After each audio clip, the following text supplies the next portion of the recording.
خۆشویستنی پێغەمبەری خوا صلی الله علیه وسلم زادی ئێمەیە. توێش و جەنتا و مایە و سەرمایە و مولک و سامانمانە بۆ لای خوا. چکم خوای گەورە فەرمێ ئین كنتم تحبون الله فاتبعوني يحببكم الله.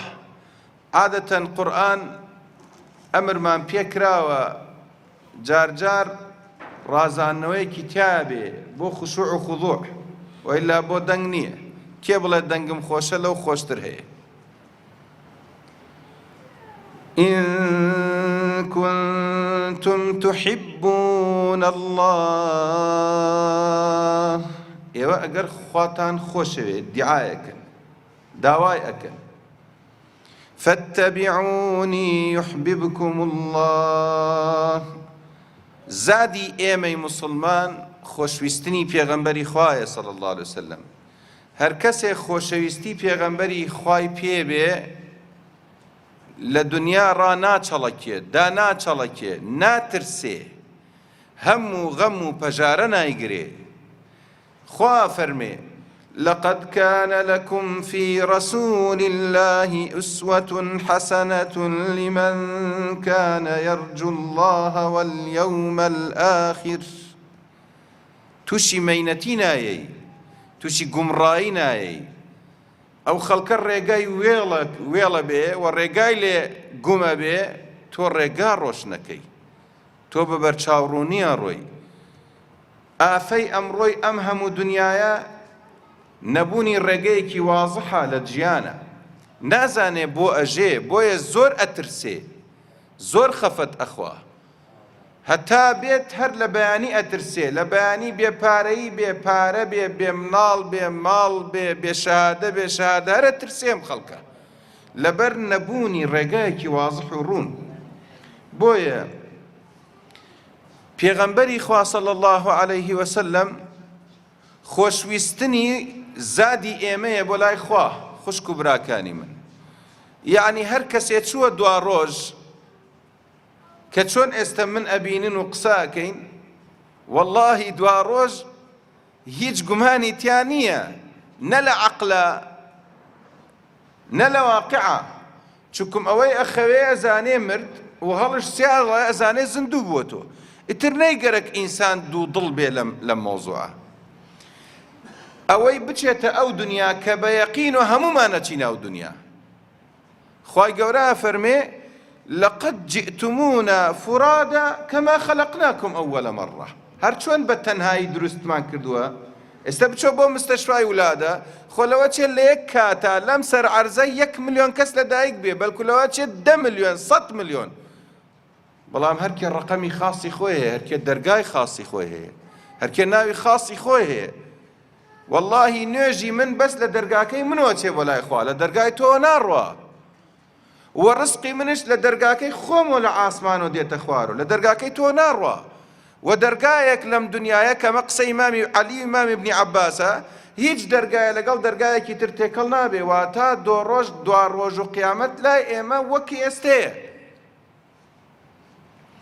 هەر کەسێ چووە ئەو دنیا ئەم زادەی پێ نەبوو خۆشویستنی پێغەمبەری خوا صلی الله عليه وسلم،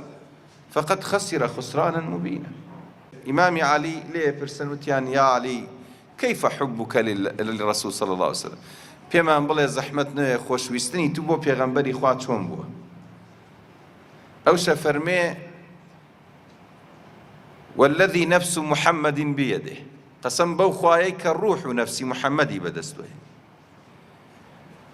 لهو أشد من الماء البارد في يوم الحر. والله خۆشویستنی پێغەمبەری خوا لە ئاوی ساردی بەفری تەرزی لە ڕۆژی گەرم زیاتر خۆشتر. ئەوە خۆشمەوێ. مناڵەکەت سەیری بکە و باوکت سەیری کە و خوشکت سەیری کە و دایکت سەیری کە و هەموو خزم و دۆست سەیری کە و قیاق قەپانی بکە، بزانە ناوی پێغەمبەر صلی الله عليه وسلم، سەڵەوات لەسەر پێغەمبەر، سیرەت خوێندنی پێغەمبەر، خۆشویستنی لەگەڵ مناڵەکانت بیدە لە قەڵەم، بزانە کامنیان شوێنی تایبەتی هەیە لە دڵت. مناڵەکەت بگیرێ چەندێک ئەگیری بە دوای ئەی ئازاری محەممەد بگەیە ئازاری پێ بگەێنن چەندێ ئازارت پێگەی بۆیە خوشک و براکانی من خۆشەویستی پێغەمبەری خوا صلی الله علیه وسلم یەکەم هەنگاوی ناسینێتی سەیری پێغەمبەر کەن لە ڕێکردنە عەلەیهی السەڵات وەسسەلام سەیری کەن لە ڕیسالەتە سەیری کەن لە عاسمانە خۆی ئەڵێ حتا خەڵست من السەماء الأولى یعنی ڕۆشتنی پێغەمبەری خوا و شەوت بڕینی و بڕینی ئاسمانی دنیا و چوون بە ئاسمانی دوو ئاسمانی سێ خۆمە هەروە ئاسان نییە لە حەدیثەکە بخوێنێ ئەڵێ خەڵست و یعنی ئازارێکی عەجیب هەیە لەسەر ئینسان تام ئاسمانان هەمووی ببڕی ملئت حرسا شديدا وشهوبا ئێستا ئەم پێغەمبەرە بەبێ قەید و شەرط بۆ هەر کوێڕۆ ئەم هەموو مەلائیکە بەڕیز وەستاون بۆیە خوای گەورە فەرمێ جەلە جەلالوه ئەگە بپرسن چاوی چۆن ئەڵێ ما زاغ البەصەر وما طغى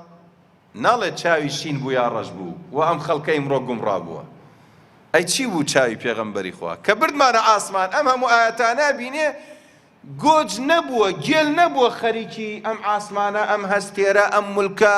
چکم ئەو ئەڕوا بۆ لای خاوەنی مولک خۆی مەشغوڵ ناکا بەم بزمە چۆن بوو چاوی خوایە ما زاغ البصر وما طغى لقد رأى من آيات ربه الكبرى جاك ليلة ما قال أفتمارونه على ما يرى أي عقلي شون أخوايا أم بياو بريزة خوشويسته ما ضل صاحبكم وما غوى قمران نبوة پێغەمبەری خوا عەقلێک بووە پارێزراو بووە لەلایەن خوای گەورەی متعال هیچ حرفێکی نەنووسیوە و نەیزانیوە جگە لە قورئان بۆیە خوای گەورە فەرمێ و بەنی ئیسرائیلەکان ئەڵێ ئیمان بێنن بەو عەبدەی کە نور و ڕۆشنایی ئێمەیە و کتابی قورئانی لەگەڵایە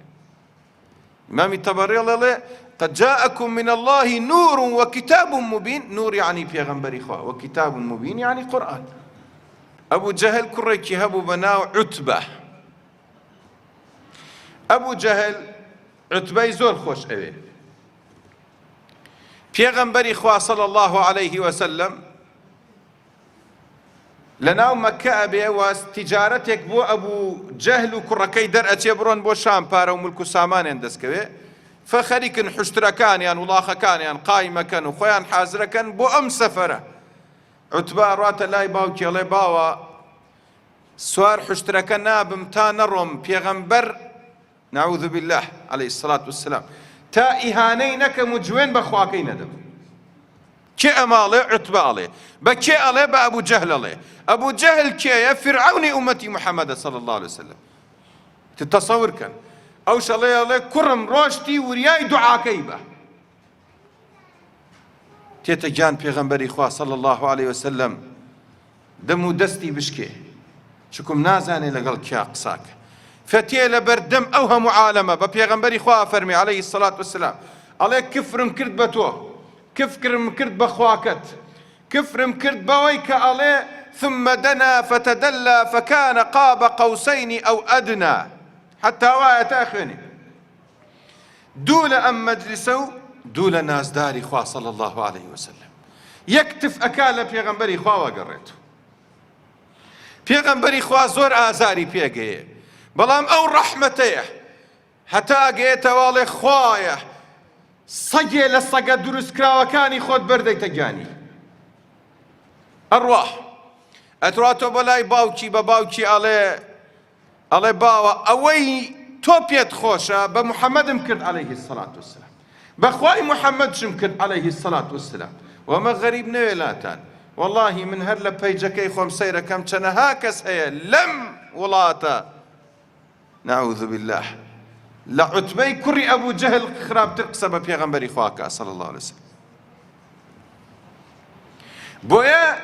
هەنگاوی ئێمە بۆ خۆشویستنی پێغەمبەری خوا صلی الله علیه وسلم نقڵی سەر زبانمان بێ سەڵەواتدان یعنی ژیان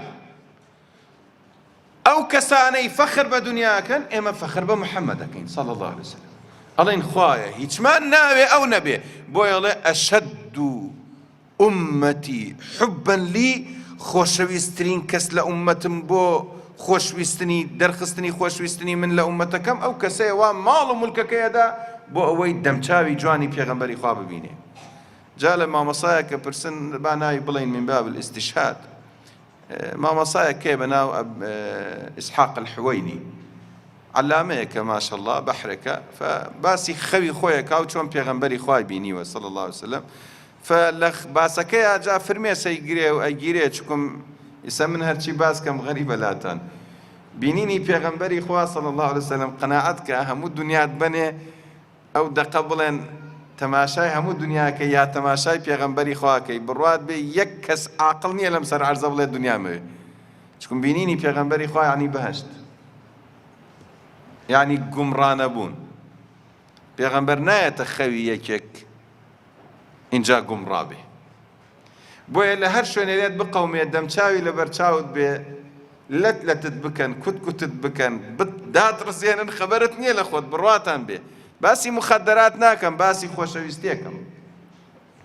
خەبابی کوڕی ئەرەت وتیان چەقۆیانەدا لە گیانی و گۆشتیان لێیە بڕی واز بێنین لە گۆشت بڕین جمانێ بە پێغەمبەری خوا بدەین ئەو پێغەمبەری بینیوە عەلەیهی سڵات وسلام ئەو باوشی پێ کردووە ئەیوت نەوەڵام من کوت بکەن بەس دڕکێنە چەقێتە پای ئەوە ئێمە مەلامان غەریبام قسە ئاخێمە نازانین بەڵام ئەوان ئەزانن خوای گەورە بە هەر نۆ خێزانەکەی پێغەمبەری خوا صلی الله عليه وسلم چی فەرموو لە قورئانە یەک مانگی ڕەبەق پێغەمبەری خوا هەر نۆ خێزانەکەی نەبینیوە بە معنای نەژیاوە لەگەڵیان دوای خوا ئاەتێکی دابەزاوتی یەک بانگیان کە یا محەممەد بڵێ کێ محەممەدی گەرەکە نەنان هەیە نە ئاو هەیە نە خواردن هەیە بە فەقیرێژێ کێ نەی گەرەکە تەلاقی ئەدەین و گرفانی پڕەکەین لە پارەوە ئاڵتون و دەرێکەین لێرە ئین كنتن تردن الله ورسوله ئەگەر خوا و پێغەمبەرتان گەرەکە ئەوە حاڵی محەممەدە صلی الله عليه وسلم وإن كنتن تردن الحياة الدنيا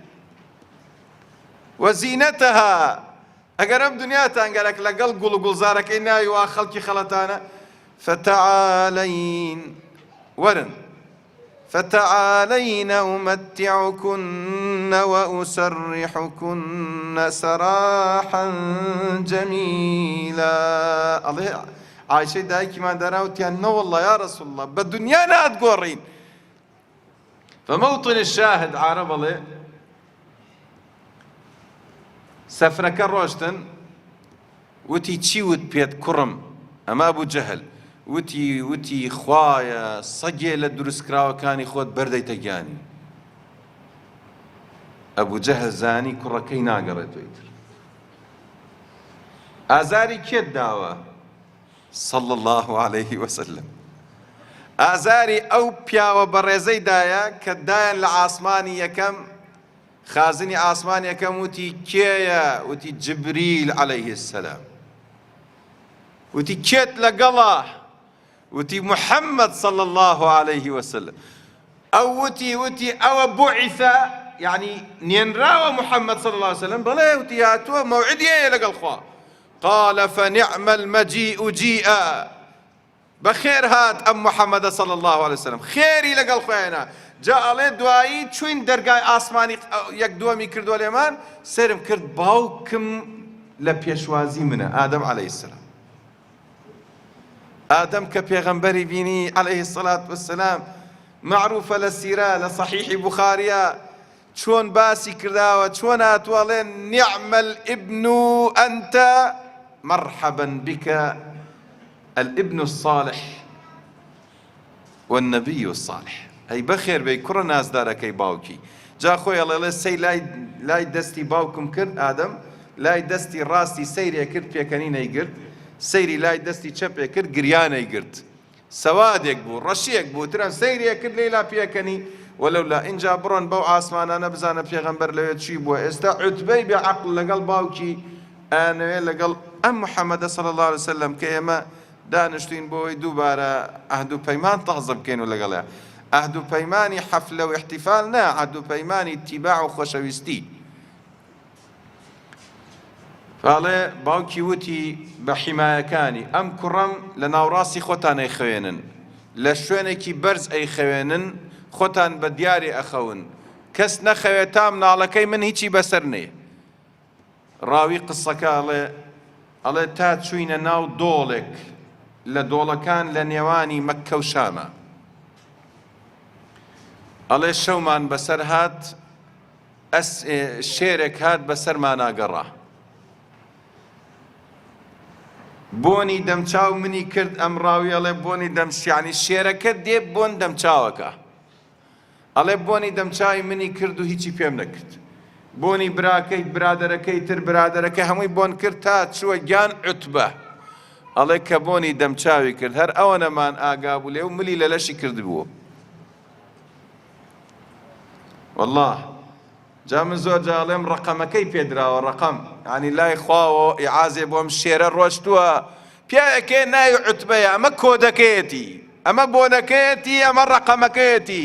ئەو زبانەی ئازاری محەممەدی داوا لە دەمی دەریکە بوو.